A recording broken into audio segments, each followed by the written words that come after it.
Hi guys, today we talk about how can you add voucher code on your Binance app. We will go to figure out this solution or know how you can do that on your app. So all you have to do, so you just go up, you click here in this sign here in app. So then you come to this list here. All you have to do, you click here on rewards app. So then you come to this list to just switch into open video here.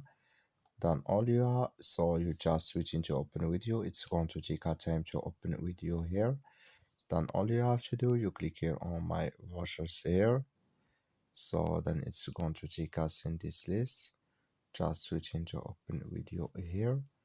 So then when it's going to show for you, click on voucher code here, click on it, and here can you add your code here, and you click on claim voucher here, then it's going to add with you.